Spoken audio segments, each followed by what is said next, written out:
Hey guys, new disclaimer. I am not sure what's true or false in this video. I take gossip and tea from online, from magazines, from books, from word of mouth, from all over, and I ball it up together and I tell you guys a story. Now, let's get to the video. Hi everybody, this is Ashley with Ashley Says So, and I am back with another Old Hollywood Scandals video. And before we get started, you know I got to give my member shout outs. First we have Jamia Carroll, Karen Van Hook, Tamala Goins, James Farmer, Solandra King, Rebecca Calson, Curtisha Griggs, Latisse Little, Victoria Reed, and Renata Roberts. Thank you all so much for becoming members of Ashley Says So. And if you are a member and your name has not been called yet, please guys, do not worry, do not fret. I will continue to call out names the further I get along. Today we are going to be talking about the screaming, sensational, very feeling First Lady of Rock and Roll, Miss Janis Joplin. Let's get to it. Janis Joplin was born in Port Arthur, Texas on January the 19th, 1943. Her mother's name was Dorothy Benita East, and her father was named Scott Ward Joplin. She had two younger siblings, and their names were Michael and Laura. Now, it is said that when Janis was a young girl, she was always smiling, she was always playing, she was very energetic, just like a ball of fun. And her parents delighted in her being this way, but it's also said that on top of all of that energy, all of that fun, she also questioned a lot of stuff. You know what I'm saying? Like if they told her to do something, she wanted to know why. Why did I need to do this? And she was a young girl doing this. She did this so much that one day her father either got worried or he got upset with her. But either one it was, he basically told her like, hey, you got to watch all that question and everything. You know, sometimes it's just better to go with the status quo. Sometimes it's better to go with everybody else, because if you always think outside of the box, always try to be outside of the box, that can come back and bite you in the behind. And Janis listened to her father. She had a great relationship with her parents. You know, she respected them and everything, but that wasn't going to change the type of person she was. She was just a really strong-willed girl. As a matter of fact, very early on, she had the opinion that women were just as equal as men. The child Janis was like, baby, if I'm doing the same doggone work, somebody needs to give me the same doggone credit. You know, that's just the way she was. As she got older, people wasn't really feeling all this think outside of the box type stuff. And because of this, Janis got her feelings hurt a lot. But no matter how many times her feelings got hurt or however many times somebody scorned her, she stuck to her guns. She was so different from everybody else. When all of the other little teenage girls were having these little bopsy hairstyles and they were dressed so nice and smelling so fresh, Janis was the complete opposite. She didn't try to fix up her face with makeup. Her style of dress was ridiculous to everybody else. A lot of times she had on men's shirts with these little bitty short skirts on. She just really was different from everyone else. And because she was this different, it got to be more than people just like, she getting on my nerves. After a while, people just straight up disliked Janis, and they let her know it. Baby, by the time Janis got to high school, she had so many doggone enemies and people talked about her so bad. And the thing is that this actually hurt her feelings. Yes, as outspoken and out of the box as Janis was, she did want to fit in. She actually wanted to be a popular kid, or so gossip says. But the main thing is that no matter how much she wanted this, she had two things working against her. The first thing is that she was very outspoken and she would not just follow the rules like everybody else. The second thing is that she was ugly. And yes, I said that bluntly, and I did that for a shock value for you guys, because that pain that you guys felt, I want to let you guys know how Janis felt, because this girl was going through this every day. I ain't talking about no little teasing like U-G-L-Y, you ain't got no alibi, you ugly. I ain't talking about that kind of teasing. Oh no, people were calling her ugly. They were calling her a freak, weird, a creep, a nasty pig, like she was a monster or something. You know what I'm saying? Like this girl was just a beast. And then it did not help that she had gained a lot of weight. She also had this really, really bad acne, and I'm talking about the kind that left deep scars behind. She had this red, very blotchy skin, and like I said before, people used to call her a pig, all kind of stuff. And if that is not bad enough, oh child, listen to this. Basically, the teacher was talking about segregation, okay? Teaching about history and all of this good stuff, and Janis just blurted out, you know, I think it's terrible the way we treat the black folks. Like, it's ridiculous that we treat them like that. They are humans just like us, and I feel like everything should be equal for them. Child, y'all know when she said this, baby, it was all kind of, you stupid freak, you ain't nothing but an end lover. You know, them folks was throwing that all around the classroom. Her life was pretty much never the same at high school ever again. Now, after this happened, Janis pretty much realized that I am never going to just fit in with this in crowd. These people hate me. And so she actually started hanging out with a group of outcasts. That is when she ended up going to a friend's house. And this friend put on a vintage record, and the record just so happened to be Bessie Smith. When Janis heard Bessie start singing, it just opened up her mind to all type of stuff. She got so much feeling and so much emotion listening to Bessie Smith sing. And then later on she heard Lead Belly, and then she heard a few more folk and blues artists, and it was just over with from there. She had a deep connection with these people, even though half of them were long gone, dead a long time ago. Like Janis just felt something rise up in her, and she knew then that this is what she wanted to do. She wanted to sing with that emotion just like they were doing. She was all about feelings, y'all. So now that Janis knows that she wants to sing, she starts to work on her own voice. And baby, let me tell you, there ain't much work to be done, honey. Because when she opens her mouth, she is blessed to have a natural gift of a blues voice. And listen, I'm not talking about the later on Janis, the Janis that was like, oh, yeah. You know, I ain't talking about that Janis. That Janis was good too. But I'm talking about the original Janis Joplin. This Janis Joplin had a more smooth blues voice.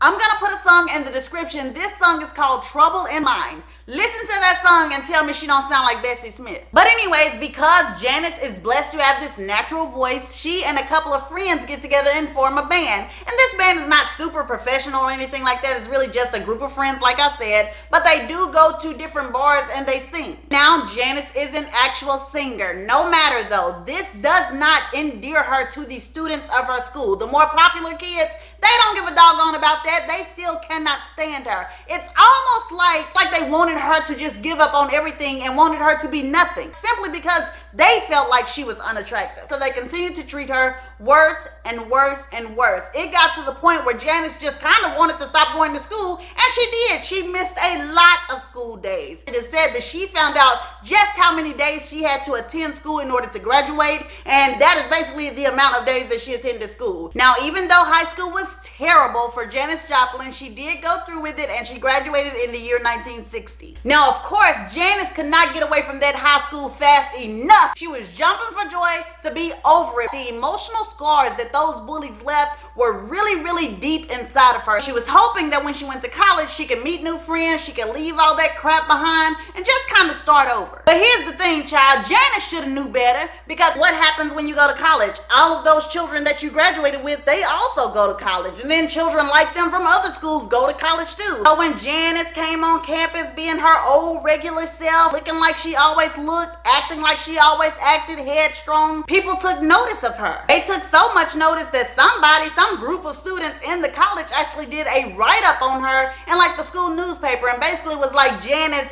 the girl who is so different, you know, the girl who doesn't follow the crowd, the girl who kind of does what she wants. It was something like that. I'll have to find a picture and put it up. That's how much she stuck out. That is how much she was herself and away from the in crowd. And to be honest with you, to me, that's a pretty cool thing to have done. You know what I'm saying? But along with the write-up, they put her picture in the school newspaper. And so now, even people who had never seen her before on campus, everybody saw her picture in this newspaper. And that can only end in scandal for Janis Joplin. And that's exactly what happened. Honey, them doggone frat boys, honey. The frat boys, y'all know who I'm talking about, the popular guys that's in the fraternities on campus, especially back then. Today they are still pretty popular, but they ain't just running things. Somebody cuss a frat boy out today. But back then they were really a big deal. All of the men wanted to be them, all of the girls wanted to date them. So the frat boys got a hold of her picture, and it was nothing nice. Baby, they talked about her like a dog. They did her so bad that they came up with their own freaking article about Janis Joplin. And this article was like a contest, or they wanted votes or something. But y'all, guess what they was voting on, y'all? Baby, I would have been ready to fight. They were voting on who was the ugliest man on campus.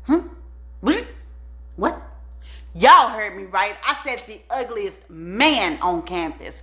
Baby, that's low down, honey. That is low down. Not the ugliest woman, not the ugliest girl. Heck, not even the ugliest female, baby. Them folks said the ugliest man. But then get this, y'all. Not only did they publish that article, baby, the votes came in and voted her the ugliest man on campus. Them folks know better. And then, see, here's the problem I have with that. Okay, so the students might want to act a little stupid. You know what I'm saying? The college students. So you mean to tell me that this got past the staff? This got past the faculty, the dean, the heck, even the janitor. Ain't nobody had nothing to say about this? This is straight bullying. This is not just college humor, college fun. Oh, those children are so. This is none of that. This is straight bullying. Y'all called this woman, this girl, the ugliest man on campus. Now, it is claimed that Janis kind of laughed it off. You know what I'm saying? Like, oh, y'all so funny. Oh, my goodness, y'all got me. Y'all got me. But it's said by one of her close friends that she went home and she cried. Said it broke her heart. As a matter of fact, it cut her so deep that Janis started trying to numb her feelings. Now, I want to make a point to say that she had already started drinking, okay? She was drinking somewhat in high school. But at this point, she started drinking herself until she was like, ugh. And not only was she doing that, she also started using speed. These people really hurt her. And it brought back memories of high school and the way they treated her. And she was a feeling person. So in order to get rid of those feelings, she wants to numb them, and so she is just doing too much. I mean, doing too much speed, doing too much alcohol, just really trying to get herself to another place. She wants to take her mind somewhere else. And of course, this doesn't work. You know, drugs and alcohol and all that good stuff, that is temporary. But once you're back sober, the pain is still there. As a matter of fact, it was around this time that Janis Joplin actually recorded her first song. And that song was called What Good Does Drinking Do? So, I mean, the girl was going through it. So one day, Janis sobered up and looked around and was like, I can't do this. If I stay here in Texas, I'm gonna kill somebody. Y'all Texas folks getting on my doggone nerves, baby. And so she shot the deuces, stuck out her thumb, and hitchhiked her way to San Francisco. When Janis gets to San Francisco, she is hit with a whole new scene. San Francisco by this time is full of music artists who have yet to make it famous, full of painters, artists, just everybody who is creative is in San Francisco. Out there, it's almost like time slows down for these creative people to give them the time to figure out what it is they want to do, how they want to do it, to come up with their own thing. And Janis loved it. And she does find another crowd of people she's now hanging out. And then soon, honey, she started letting it hang out. She met a man named Peter LeBlanc, and Peter LeBlanc and Janis hit it off. He treated her much better than she had ever been treated in her life. She may not have been gorgeous to anybody else, but Peter LeBlanc was definitely attracted to her. So they started a relationship. And on top of having her new boyfriend, she started focusing really, really hard on her music career, and things were going well. She was recording, meeting new people, singing with them, you know, having a lot of jam sessions. And then all of a sudden, things just start kind of going left. And you know why? Because Janis ain't had no doggone money. Janis took her little tail up there to San Francisco and broke as a joke, child. And ain't even got no clothes, girl. So she's going in these stores, and when she walks in, she's just a normal lady walking in. Child, why come by the time she leaving the store, her tail pregnant, baby? Then stuffed all kind of stuff up under her shirt. And I'm guessing she did it this way. I don't know how she did it, but I do know that her little behind was a thief. And see, at this point, Janis, you sitting up there doing too much. And she knows she is. Girl, sneaking in folks' businesses like Darkwing Duck, running away with your ill-gotten gains up under your arms and all that kind of stuff. And she tried it one day and ran right into some handcuffs. Janis Joplin was arrested for stealing. But listen at this, y'all. That arrest did not stop anything. At this point, Janis Joplin was on a rebellious streak. She was out there doing what she wanted to do, and as far as her drinking and drugging habit, it was just overload. Because see, not only was now she doing the drinking, the speed, she was also doing heroin, child. And baby would get loaded. And I know I'm saying it very harshly and things like that, but the reason why, honestly, that she was doing all these drugs and doing all this stuff is because she still felt that hurt and pain inside of her. She still felt all of that emotion, just going down the wrong path. And so when she got high, she wanted to experience that next level freedom. That freedom where you are completely free. And baby, let me tell you something. Her behind almost done it. She was gonna be free, all right. Free to leave this doggone earth and go to the next life. Baby, don't you know they said Janis Joplin got down about 88 pounds? had been shooting and doing so much drugs, wasn't even eating, about to kill herself. But thank the Lord, and lucky for her, she ended up having some friends that actually did care about her and say, hey, you know what, this is not it. You know, you're doing too much. You really need to get yourself together. And she just was not strong enough to really stay in that setting and get herself together. So she ended up coming back home to stay with her parents for a while. And when they saw their daughter, they were like, oh no, baby, this ain't how our child look. Now you look better than this. You got to get yourself together, sis. Now, we all know that her parents didn't just say exactly what I said and tell their daughter, you know, this ain't it and all that kind of stuff. But whatever conversation they did have with her, it hit her so deep that Janis actually let go of her rebellious ways. Janis tried to become a conservative. Yeah, girl. The next time folks saw her, Janis was walking around with like a beehive hairdo. The men's shirts were gone. You know, she was wearing these cute little dresses right above the knee or right below the knee. She actually tried to pretty herself up a little more, you know, like the other girl. She stopped the drugs and she wasn't drinking anymore. And baby, I even heard that she refused a bottle of Southern Comfort. Anybody who does know anything about Janis Joplin knows that it took so much willpower for her to turn down Southern Comfort. Baby, that was her most favorite alcohol beverage. That's just how serious Janis was about being on the straight and narrow. She was now a proper member of society. She enrolled in Lamar College and started studying anthropology. When Janis was making this change, her parents were pleased and they were kind of impressed, and then they became more impressed when Peter DeBlanc showed up on their doorsteps and asked for Janis's hand in marriage. And now that I think about it, I feel like I said Peter LeBlanc earlier. But whatever the case, the guy's name is Peter DeBlanc. And yes, this is the guy that Janis had started dating when she was in San Francisco. And so Janis's parents were like, yeah, yes, you can marry our daughter. And Janis was also like, yes, Peter, I will marry you. And now Janis is preparing to be the perfect little American wife. She and her mother are all giddy and they're planning out all of the wedding details. Her father is checking in every once in a while to see if everything is still on track. And her mama like, get out of here, boy. You know we got this. My baby finna get married. And everything is just joyous and Janis is ready to go on with the next phase of her life. Peter, on the other hand, as soon as he asked for her hand in marriage and he got an okay, he actually flew away because see, now he was living in New York and he worked for a tech company. And with this tech company, he actually flew and traveled all over the world. But Janis was not worried about a thing. That was about to be her husband, so things were good.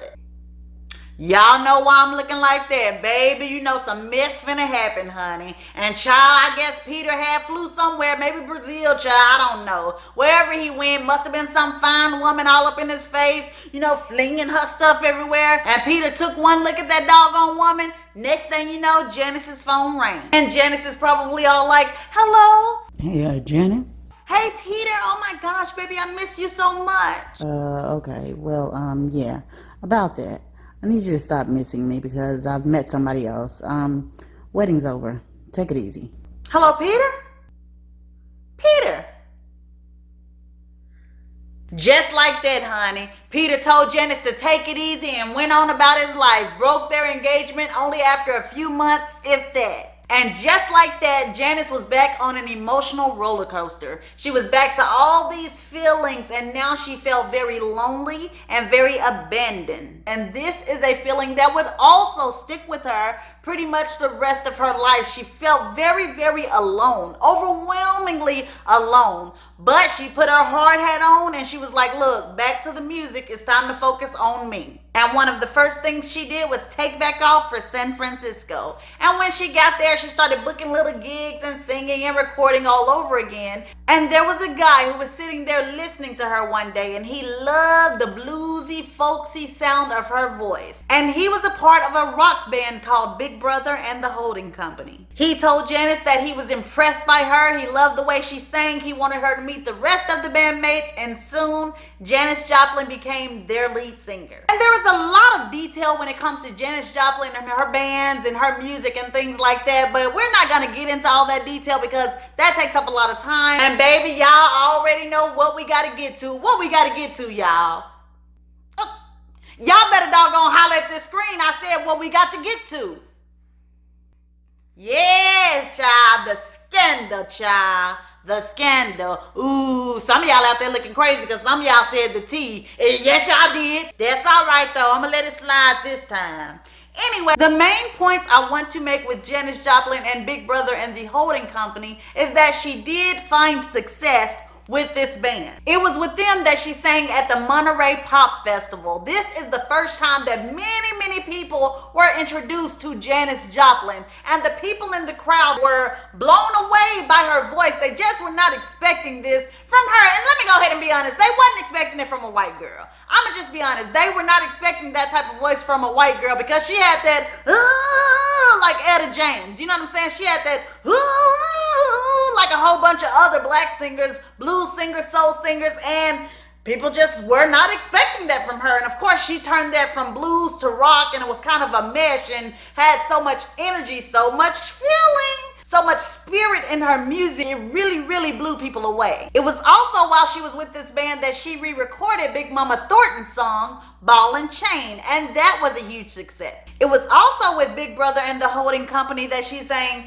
Take Another Little Piece of My Heart, Baby. Yes. So Janis was doing a great job and really exploding with that band. But the problem was she was the only one exploding and doing a great job. There were so many critics that said that Janis was just like too big for the band. You know what I'm saying? There were people all in her ear telling her the band was not good enough for her. You know, she would do so well with another band. Also, gossip says that Janis started acting like, you know, like she was the star. You know what I mean? She started requiring a whole lot more attention than the other bandmates. And they started to kind of resent her, especially because they brought her into their band. And then gossip also says is that they were kind of like sick of her little antics. Like Janis would get on stage and drink a whole bottle of Southern Comfort. Matter of fact, sometimes she drank 2 bottles of Southern Comfort, and then the bottles would just litter the stage, and she kind of was just acting like a rock and roll person. Now, I've told you that there were a lot of people all in Janis's ear about, you know, how she could do so much better with a different band,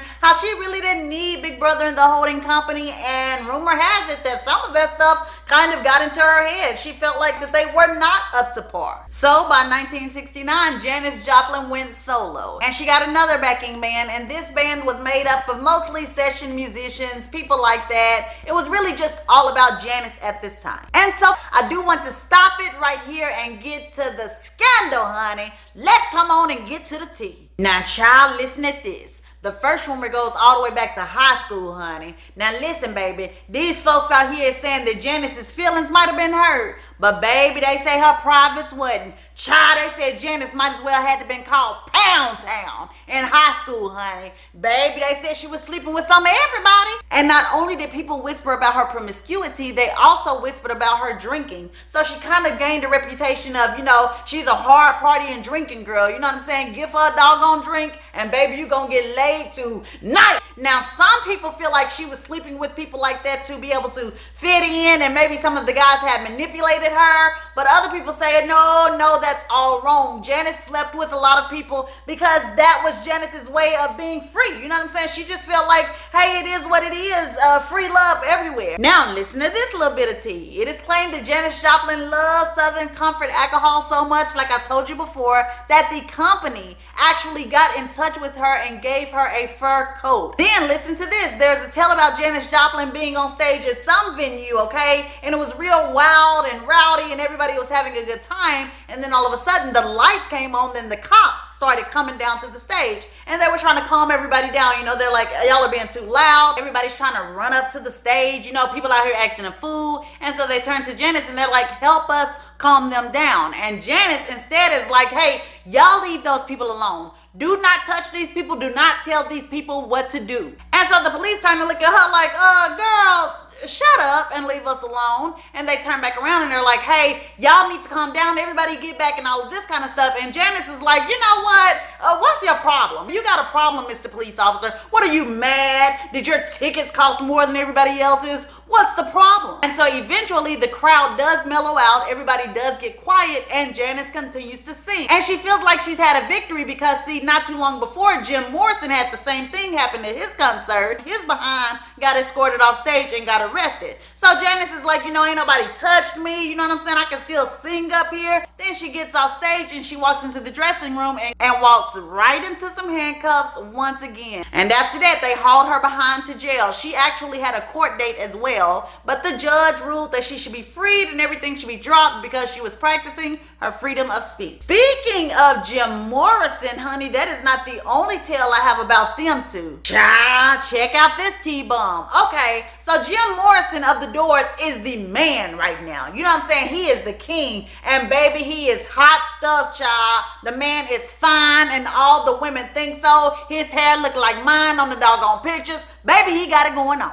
Janis Joplin saw him and honey, she was like, baby, you know I got to get a piece of that, honey. I got to get that child. So she was telling this to somebody that was a mutual friend between Jim and her, okay? So this guy threw a party at his house. So they did show up at the party and Janis and Jim hit it off. They were talking. Everything was going smooth. Like they were really getting along fine. And you know why they were getting along fine? It was because at that point, both of them were sober. But as they continued talking, Jim was suddenly like, hey, Bennett, hey, come over here. Bring me some of that liquor. And this guy whose name might have been Bennett, I do not know, brought him some liquor and Jim downed it and he started getting more and more drunk. And the more and more drunk he got, his conversation with Janis started to change. And I mean like started to change like a whole lot. They said he started kind of talking kind of loud, started to get violent, started to get like controlling and possessive and, you know, just doing the most. And Janis was getting turned off by this. She was like, oh no, like, I don't want to do this anymore. You know, you acting a fool. And she started trying to like leave him and kind of tell him off. Baby, don't you know they said Jim grabbed her by her hair and started trying to drag her across the floor? And Janis was like, boy, you must have lost your mind trying to drag my hair. What is you doing? What is you doing? And she had a bottle in her hand, a glass bottle. And baby, she said, what? Bust that man all upside his head, child. Jim Morrison just fainted on down to the floor. It was over with for him. Said that she knocked him out cold. Now, let me say this. That night, of course, they did not get it on. You know what I'm saying? They were fighting that night. But there are some people out here that do believe that somewhere in some time period that Janis Joplin and Jim Morrison definitely slept together. And it's claimed too that Janis Joplin actually said Jim Morrison broke her heart. She felt like they had a special connection and once they stopped talking or messing around or whatever it was, she was heartbroken. But see, here's the thing about that. If this is all to be believed, it appears that Janis had a thing with getting way too attached to these guys. Not even just guys, whoever she messed around with, she had a thing of being attached to them. She felt like if they got a good rump in, that they were, you know, in love, that this person should stay with her. And the men just did not look at it like that. Just like with Leonard Cohen. And you know what? This is actually a good one to kind of explain what I'm trying to say. Okay, because listen to this. So Janis goes to the Chelsea Hotel and Leonard Cohen goes there too. They do not know each other is going there. They just end up there at the same time. Janis walks in, she steps on an elevator and Leonard Cohen is on this elevator. Leonard sees Janis and he thinks she is sexy. He kind of wants to know more about her, you know, kind of see what she's about. And so he's like, what are you doing here? And Janis is like, oh, who, me? I am here to see Chris Christopherson. And Leonard Cohen, old smooth little devilish little boy, ends up saying, no, you in luck. You just ran into Chris Christopherson. And Janis knows this is not Chris Christopherson, but see, now Leonard has made her laugh and, you know, he's kind of flirting with her and all of that good stuff. Well, here's the thing. By the time the elevator doors open back up, baby, they are kissing, hugging, making out. Can't even barely make it to the room before they getting busy. And this is what that relationship was. Maybe they messed around like one other time, but this is their relationship. So for Janis to actually do an interview, I believe she did, and say, Leonard Cohen, he left me with nothing. You know, I gave them my all. What all? What did you give them? Your all in bed? Like, you see what I'm saying? So it seems like she quickly attached herself to people that she was not supposed to attach herself to. These people were just in it for sex, like they thought she was. In fact, Leonard Cohen said himself that Janis was there to see Chris Christopherson, and he was actually on the elevator going up trying to find Bridget Bardot. So they were there to see other people and ended up seeing each other and was just like, you know, hey, we'll take a rain check for the other person, baby. I'm about to get busy right now with this person. Speaking of Chris Christopherson, finally one day Janis Joplin did meet Chris Christopherson. She did run into him, and they hit it off, and before you know it, they were in bed. And this was definitely not a one-time thing. It is claimed that she and Chris Christopherson made love several times. Baby, don't you know that Chris Christopherson himself said that he went over to Janis's house. He said, child, he saw them silk sheets. It was over with, honey. He said that was just so sexy to him. You know what I'm saying? Because he didn't have no money at this time. He was just a young guy, you know, and he saw this woman coming all up on him. She had these silk sheets. Chris wanted it all, honey, and he wanted it now. And so she and Chris Christopherson actually did have a relationship, and I believe it was mainly sexual, but they did have feelings for each other too. And every guy I've named so far, these guys were famous. You know what I'm saying? These are famous names, but child, don't let that fool you, honey, because Janis had no problem getting it on with a regular guy. It is said that Janis Joplin's favorite pastime was having sex. That is what she was about. She loved sex, and I think it was about the sexual energy, her feeling connected to these people, like, you know, because she felt lonely most of the time. So she felt like if I could keep this person with me just for now, just by giving them what they want, that makes me feel better. So it said that she would be so hyped up and looking for her next person that sometimes as soon as she walked off the stage from singing, the first guy she saw, whether they were a roadie, whether they were another famous person, it could have been Sloth from the Goonies, it could have been whoever, child, just the first guy she saw,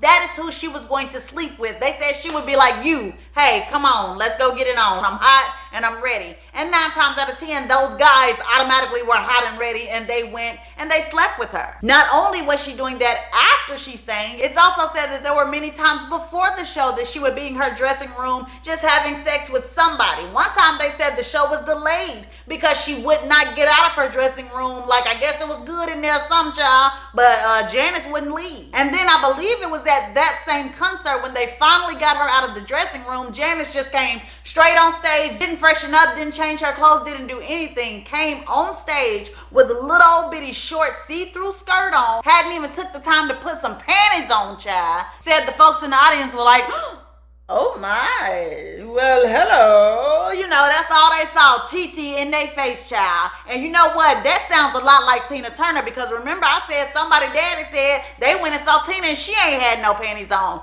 Speaking of Tina Turner, they probably were alike because Janis Joplin loved Tina Turner. Gossip says that Tina Turner was somebody that she really looked up to. One day she went and saw a Tina Turner show. She jumped on the stage with Tina Turner for an impromptu performance.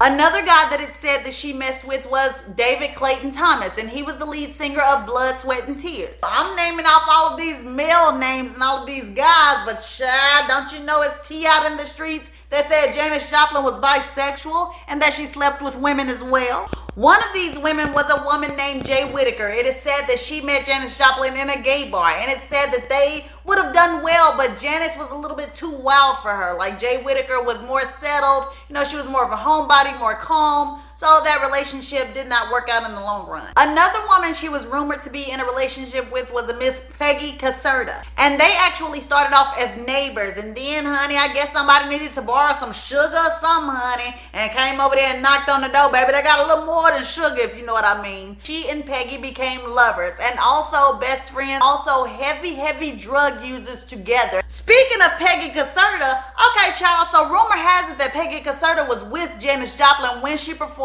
at Woodstock. And everybody remembers Woodstock to be this fabulous festival with all of these hippies there. Everybody is free. But honey, listen to this. When they remember Janis Joplin, baby, all them good memories fade. Child, all they remember was a hot mess. They said Janis Joplin bombed on that show. She definitely was not in her best form. She was drugged up real bad. You know, she had been drinking. Said she was kind of slurring. It was just really bad. This is why I brought it up though, because it said that once she got off stage, don't you know she went to Peggy Caserta, who was sitting in the tent, you know, waiting for her to come in there. Don't you know Janis got in there and was like, this your fault. This your fault that I sat up there and messed up on that stage. And Peggy was like, wait a minute, how's this my fault? Don't worry about it. This is just your fault. Just know that. And then listen to this juicy T-bomb. So her producer, Milan Melvin, went around telling folks that he caught Janis in a compromising situation, honey. He walked in her room. Baby, he saw Janis just laid out spread eagle with all kind of females all over her. On her fingers, on her tongue, on her stuff, on her head, every doggone way. Since we are naming all Janis Joplin's lovers, let me tell you about the rest of them. The first guy's name is David Niehaus, and he was a beatnik like everybody else, except he was clean and he was sober, and he actually was like a college student, I do believe. But they fell in love with each other, but Janis could not stop using heroin, and that pushed David Niehaus away, and it is said that he was her one true long-lost love. It's also rumored that she slept with the music artist Country Joe. She was giving it up so much, the child, don't you know, she tried to give it to Clive Davis, honey. That when Clive Davis signed her, Janis was like, okay, you know, it's good, I'm glad that we've signed, but shouldn't we go into the other room to have sex and make this more on a personal level? And said that Clive Davis was like, you know, no, I don't think we need to do that. And she's like, are you sure? You know, because we need to make this thing personal. And Clive Davis was like, no. And if that doesn't blow your socks off, this one will. It is claimed that she and Dick Cavett slept around with each other. Dick Cavett was asked, you know, since you thought so highly of Janis Joplin, like what kind of relationship? How did y'all get along? And Dick Cavett is like, we got along famously. Our personalities meshed. She was so much fun. And then when he was asked about being intimate with her, this is what he said. You know, I don't know. My memory slips my mind sometimes. I couldn't tell you if we were intimate or if we were not. That tells me that yes, you do know Dick Cavett, and yes, y'all was intimate. Because I mean, think about it, y'all. A man gonna know who he slept with, and if the answer is no, his behind gonna say no. Now, unless Dick Cavett was just playing and being like a little jerk or a little fool or whatever, he basically was admitting that he slept with Janis Joplin. There is also a rumor out there that she slept with Jimi Hendrix. And then check this out. There is one rumor out there, and I got this from a gossip blog. This person commented and said that Janis Joplin had tried to sleep with her uncle and said that the uncle was like, you know, no, I'm gonna pass, you know, no. And for one, it was because he was with his girlfriend, which was her aunt. And then for two, it said that Janis Joplin was stinking, girl. Said that she really was musty, stinking, and fishy and everything else. Said that she was real stinking. Just smelled like she didn't take no shower. Now, to get back to her music a little bit, Janis Joplin did indeed get a lot of her music ideas, a lot of the way her voice sounded, everything. She got it from black musicians. In fact, it was so blatant that she pulled from these people that it is said that she heard Otis Redding at the Monterey Pop Festival, and he got on stage and he was got to try a little tenderness. As soon as she left the venue, the very next show, all you heard was got to doing everything that Otis was doing. Like she was just blatantly stealing stuff from these people. But the thing is that Janis did not look at it like stealing. And a lot of people don't look at it like she was stealing because Janis Joplin, unlike other folks, pays homage. She tells people, hey, yes, I did get my whole entire style from black artists. You know what I'm saying? And I'm not doing this to like steal from them, be mean or anything like that. I want to give reverence to them. I love these people. I want to be like these people. Speaking of that, it is claimed that she helped purchase Bessie Smith a headstone. Said that she got a letter in the mail one day while she was sitting at home, and basically the person was just writing like, you know, hey, we need to get Bessie Smith a headstone. She doesn't have one. Said Janis didn't ask no questions, didn't do anything. Sat up there and got a check and wrote for the whole amount and sent it to them and was like, get her a headstone right now. So anyway, Janis Joplin has left Big Brother and the Holding Company, okay? And now she has her own band. And she comes out with another album. This album is called Cosmic Blues. After Cosmic Blues came out, I think that is when she did her second interview with Dick Cavett. She talked about how her school life was horrible. She talked about how people laughed at her. She said they laughed her out of the classroom, out of the city, out of the state, baby. Well, soon after the interview, she had a class reunion come up, and Janis could not wait to get back and show these people, look at me. I've made it. Look at me. Don't y'all wish y'all would have hung out with me? You know what I'm saying? Now look at everything I got. Everything is so wonderful for me. She kind of just wanted to rub it in their faces a little bit. At least make them feel bad. At least make them want to apologize. You know, and maybe even somebody to kiss her tail a little bit. You know what I'm saying? She was Janis Joplin. But y'all, when she got back there, she was let down horribly. These people, these folks that she had went to school with, they had not changed a bit. They acted like she did not exist. You know what I'm saying? And when they did look at her, they still frowned up at her like, oh, look at her. It was still really, really bad for her. It hurt her feeling so bad, it broke her heart, because that is the fuel. From the beginning, that is the whole reason she did all this. You know what I'm saying? The things that they did to her, the way they scarred her in her heart, that is what pushed her to drugs, alcohol, drink. That is what pushed her to go so hard on her music career. So she really wanted a chance to be like, oh, you know, I told you so, or oh, I made it. And they did not give her that satisfaction at all. They acted like she did not exist. They acted like her accomplishments were nothing. They probably gave Bob, that worked at the Washingteria down by the bank, more praise than they gave Janis Joplin, just because they would not give her that satisfaction. They couldn't even give her that. Pause. Let me throw in this little bit of tea right here, guys, since we're talking about Janis being bullied again.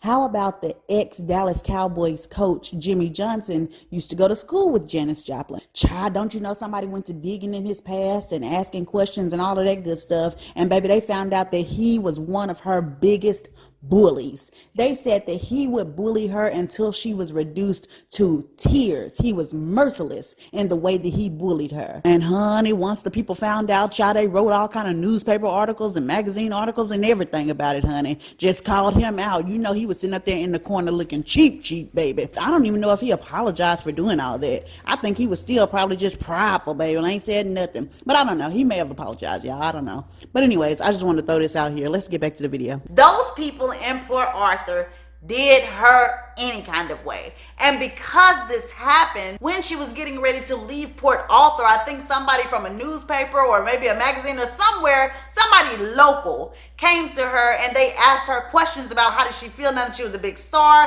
coming back to her hometown. And Janis, still hurt by the way she was treated when she got back around some of her classmates, basically kind of went off. You know what I'm saying? She denigrated the town. She denigrated the people. She acted like, you know, I hate this town. This town is terrible. You know, I can't believe I'm coming back to this little musty little sideways town. Just basically saying stuff to put the town down. And when the townspeople heard about this, they were like, oh, no, she didn't. You think she a big star now? She want to put us down, blah, blah, blah, blah. But what they didn't understand is the reason that she was doing this is because she was hurt by how shortly before this, her classmates and other people treated her like she had not achieved anything. And then after this, something else happens that leaves a bad taste in Janis Joplin's mouth. She gets back home and her parents are kind of like irritated a little bit. You know, they agitated, kind of got an attitude.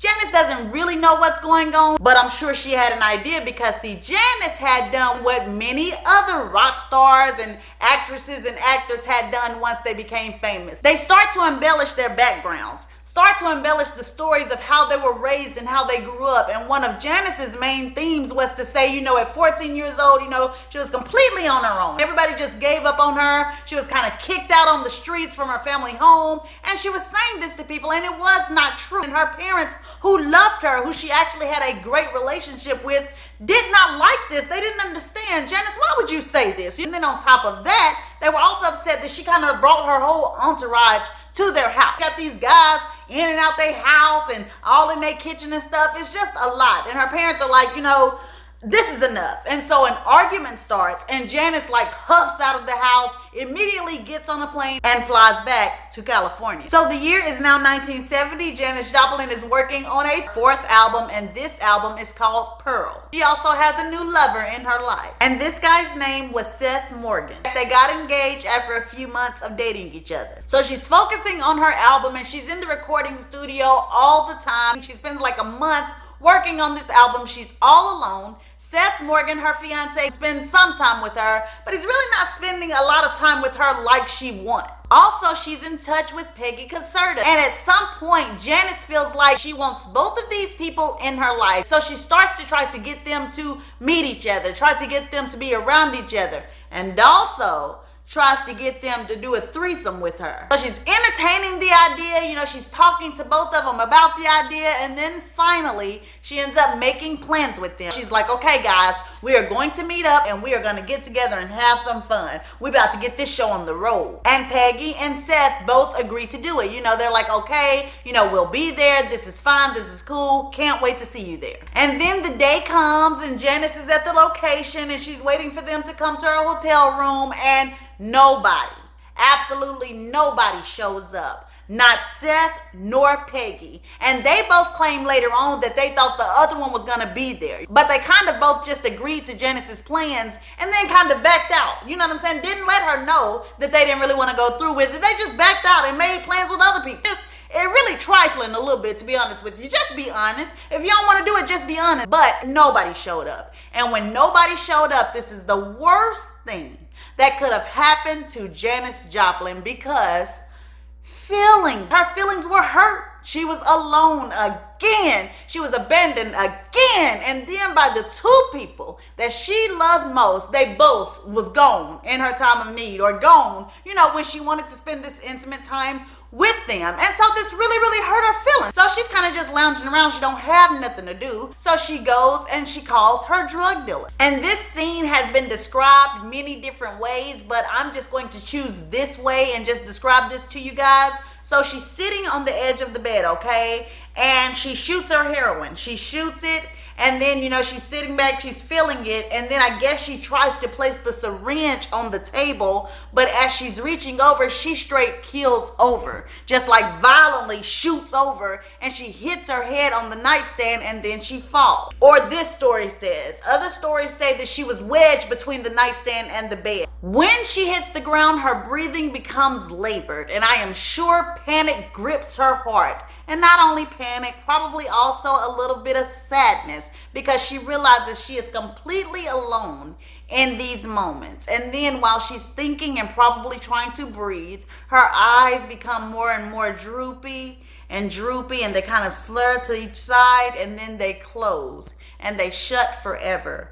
Janis Joplin is dead. On October the 4th, a friend of Janis's, a man by the name of John Burn Cook, wonders why she is not in the recording studio, and he goes to her hotel room to find her, opens the door, and he sees her body on the ground. He says that she looked dead. He knew immediately that she was dead. An autopsy was done on Janis, and they found that the heroin that she shot into her veins was like 50% pure. You know what I'm saying? Like, this was like ridiculous. And we're speaking on a time when the highest percentage was probably like 3 or 4% pure. You know what I mean? So she had a dose that would really kill anybody. Another reason why it hit her so hard, which it probably was going to kill her anyway, let's just be clear about that. But another reason is because she had been clean for a little while before this. Like, she had actively gotten off the drug and tried to remain clean. And I do want to make it clear, I hadn't said it a lot of times during this story, but there were many times when Janis Joplin did stints of cleanness. You know what I'm saying? She got herself off. Like, she would go to the jungle, she would go to different states, she would go to the wild, and she would detox, and she would get off of heroin, but every single time she relapsed. So anyway, this is the end of the life of Janis Joplin. But listen at this, the tea does not stop there, because after she passed away, everybody had a tale to tell about Janis Joplin. And all of them were trying to outdo each other. You know what I'm saying? All of them were trying to give details, certain dates. Everybody wanted to tell the real story. And Peggy Caserta was one of those people. So she wrote a book, and this book had names, it had dates, it described every graphic detail. I mean, from the sexual stuff to the drug stuff. It also gave details about the drug dealer who had supplied Janis with the deadly dose of heroin. And when that drug dealer found out about this, baby, he was none too pleased. And rumor has it that a lady by the name of Kim Chappelle, who had been a friend of Janis Joplin's and Peggy Caserta, paid dearly for Peggy's heavily detailed book. Let me tell you why. Janis Joplin has been dead for 3 years by this time, okay? So it's 1973, and Kim Chappelle is at a lesbian bar. At this bar, Janis used to be there all the time. Peggy Caserta used to be there all the time. Like, this was their hangout. So Kim is just there, having a good time, dancing the night away. Sometime during the night of all that dancing, all that laughing, all of that heavy sweating, I am supposing Kim Chappelle got hot. Or for some reason, she wanted to go outside. So she does go outside, and she goes into an alley behind the bar. Suddenly, out of nowhere, a car zooms up and it is full of local drug dealers. And it's also claimed that the drug dealer who is mentioned in the book, he was also in the car with these other drug dealers. So they all jump out of the car and they surround Kim Chappelle. And they actually think that she is Peggy Caserta at first. But soon they get a good look at her face and somebody is like, hey, wait a minute, y'all, this is not Peggy. This is not Peggy. And another one says, well, you know what, man? It don't even matter because Peggy loves this bee. So if we kill her, it's still gonna hurt Peggy. And with that, they started stabbing Kim Chappelle. In fact, they stabbed her 3 times in the chest and punctured both of her lungs. She was rushed to the hospital and she did end up making a full recovery, but this shocked everybody. That really showed people that you need to be prepared, for the lengths that people will go to protect their name and, just get their name out the spotlight, I guess, child. I don't know. But anyways, you guys, this is the old Hollywood scandalous tale for Miss Janis Joplin. Janis Joplin was 27 years old when she passed away, making her one of the earlier members of the infamous 27 Club. If you guys don't know what that is, please take a look at it. It is a list of musicians, actors, a whole bunch of people who were in the entertainment business or celebrities some type of way who died at the very early age of 27 years old. I hope so much that you guys enjoyed this video. If you did, please go ahead and hit that like button. If you are new here, go ahead and hit that subscribe button. If you have already subscribed and I have not told you yet, child, welcome to the Said So family, child. I am Ashley and you guys are mine, my Scandalites and my Said So squad, and I will see you next time. Bye.